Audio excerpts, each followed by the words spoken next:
Jack, you are a Holocaust survivor and you have told your story to me before. It's an incredibly moving story. But there's a lot going on in the world right now, in America and across the globe. A lot of anti Semitism, a lot of anti Israel sentiment.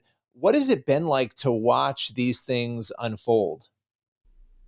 Well, I think it's pretty terrible for people like myself to watch this, because uh, the last Holocaust back in Hitler's regime uh, started for certain reasons also. This is just another reason that could eventually possibly end up, cause a similar problem. And I just hope it doesn't, but, one has to think about it. And it's kind of frightening, It's it's a terrible thing to think about. And I would have, Yeah, a lot.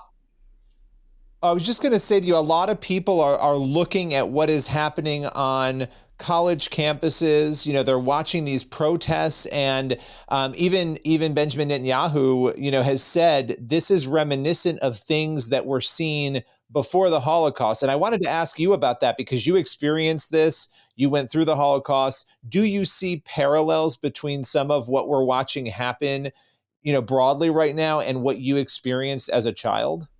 yes, I think so. Yes. I mean, it's different. It's beginning to come about differently, but for different reasons. Um, but yes, it's frightening, because it could end up in the same sort of situation eventually. And it's frightening, And I just don't understand it, how people can feel like this again, that they don't know what happened during the Holocaust back during Hitler's regime, Um, it was so terrible.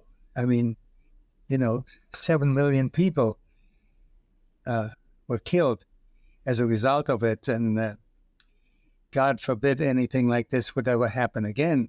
And one would think that once this happened, it could never happen again, that people have learned from this. But I'm beginning to wonder because the younger people nowadays don't know anything about the Holocaust. I mean, I think half of the younger people have never even heard of it, don't even know the details of it. It's frightening, and I can't understand that our education hasn't been better to let the kids know what happened, because that's one of the main things of history ever in this, that we can think of. Yeah, they say history repeats itself, which is a common phrase, and yet here we are. We're watching this. You've written a book about your story and your life. It's called My Two Lives, and I want to talk a little bit more about some of the other things. But before we get to some of the current events, help us understand, because for those who don't know, tell us a little bit about how your family and your life. And I know this is a broad question, but I'm going to throw it to you, how you were affected personally by what Hitler did and by the Holocaust.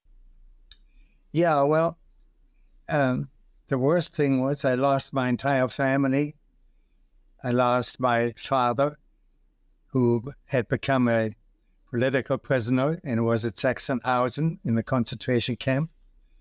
And my mother was arrested by the Gestapo and the SS, and she was taken to Auschwitz and she was killed there. And then all my grandparents, my uncles, my aunts, my nephews, everybody in my family eventually was killed during that period of time.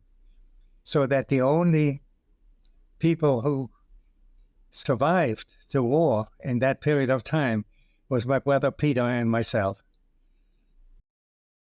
Wow.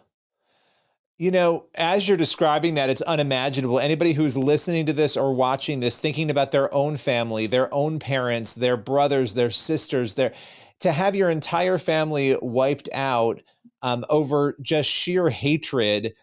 When you look at what's happening today and you reflect back on what already happened, not just in the Holocaust, obviously events that preceded that in history, but the Holocaust being the most recent horror before October 7th. What do you think drives this irrational hatred of the Jewish people? Well, that's a very good question. I've been asking that all my life. I say, what is anti-Semitism? I know what the word means, but why? Why? Why do we hate the Jews so much? I think every country where the Jews lived in past centuries, those countries actually benefited from the Jewish people living there, but eventually they were thrown out or they had to leave. Uh, it's just very, very hard to believe.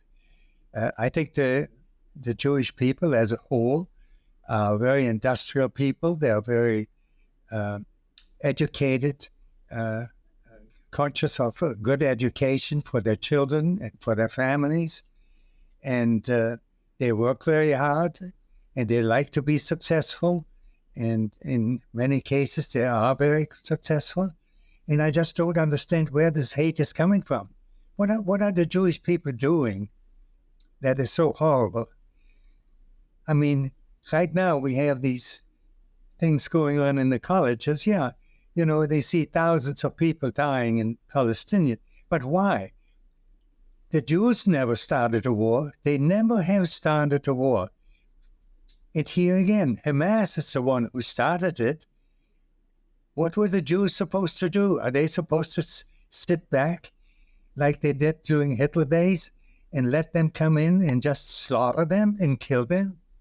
They never fought really against Hitler in those days, except maybe a little bit in Warsaw during the Warsaw Ghetto.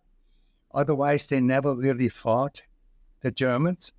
And the Jews never had their own country, which was one of the things that why they were always kicked out and thrown out wherever they lived. And here, and after the war was over, and people came back from these concentration camps, people were so upset about all of this that anything like this would happen. And they all decided, the United Nations decided in 1948 that the Jews should have their own country. And this was their promised land. So they gave the Jews the country which they called Israel, and that is their country. And you know what? They are not going to give it up again. This time, they're not going to lay back and let everybody kill them. They're going to fight. And they're going to fight to the last soul, the last person. That's my opinion, at least, Well, and you went through this. I mean, you saw what happens when this is this idea. And I think people are having a hard time understanding it. It's very frustrating to me to watch it because it feels like common sense that you have groups of people who are saying, Iran, Hamas, Hezbollah, they want to wipe Israel off the map and get rid of it. And yet people aren't understanding what that means, and so you have so much confusion around what's very clear that Israel is defending itself against these existential threats. And anybody would defend themselves against those threats, especially after October 7th and what we saw happen. What was your reaction? What was your reaction to that October 7th? well, Because that was a huge surprise to me. I didn't think this would happen again. And when that happened, that was just a horrible, horrible thing for that to happen. And I didn't surprise that Israel it decided immediately to fight back. They had no choice. Absolutely, they have no choice. And right now, the Jews were trying to get some kind of an agreement with Hamas and told them, you let our people go that you are still holding as prisoners or whatever, and we'll have a ceasefire. And Hamas did not go along with that. They said no. So what are they looking for? They're looking for what we're getting right now. And it's just unbelievable what's happening to our colleges. And not only our colleges, these are bright kids. They're the smartest people in the world in these colleges. and the people who run these universities and colleges, and look what they're doing. They're not Yeah. helping. You know, we have a Yeah. couple of these university presidents already who are in trouble because of some of the things that they said. I don't know how serious their trouble are, but how can they say such a thing? These are educated people, the most educated people in the world. And this is, you know, in my opinion, it's just impossible. I'm just amazed that this could happen. I did not think that anything like this could happen again here at our universities. Yeah, especially in America. I mean, to have people chanting, whether it's one person or three people, things like, these supportive messages for Hamas, these anti-American messages that we're seeing. What would your message, Jack, be to young people today who some of them seem very confused about the Holocaust, about the situation in Israel, about the Jewish people? What would your message be to them to maybe help them get a grip on what is actually happening? Well, I wrote this book because actually, I think I mentioned it to you before, that my daughter and her husband asked me to write the book, even though people had asked me all my life to write a book about my life. And I always told them, I said, there were thousands of people the same thing happened to. Let someone else write the book.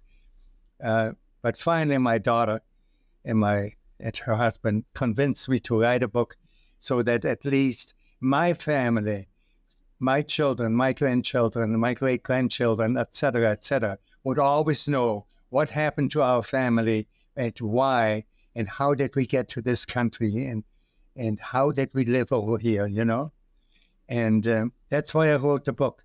And I had no idea that this book would be publicized and as it is right now. Hundreds of these books already, in the mainstream now, to be read by people. And I'm just hoping that young people would get this book and get educated and read the story. How would they feel if they would be in this story? This could happen to anyone, any minority, for that matter. It always seems that the minorities are the ones that are in trouble. Yeah, absolutely. And this is a story. The book is My Two Lives that people need to pick up. They need to read it. They can see what you went through, and you've built an incredible life for yourself, in America after going through unthinkable things, losing your family. And I just so appreciate you joining us, taking us through your thoughts on this. I think you're the perfect person for us to hear from in the midst of so much misinformation, disinformation. Jack, I really appreciate you taking the time to join us today. Well, absolutely. I'm glad that I have the opportunity to talk to you about it, and hopefully other people will hear about it and will understand what happened to families like mine.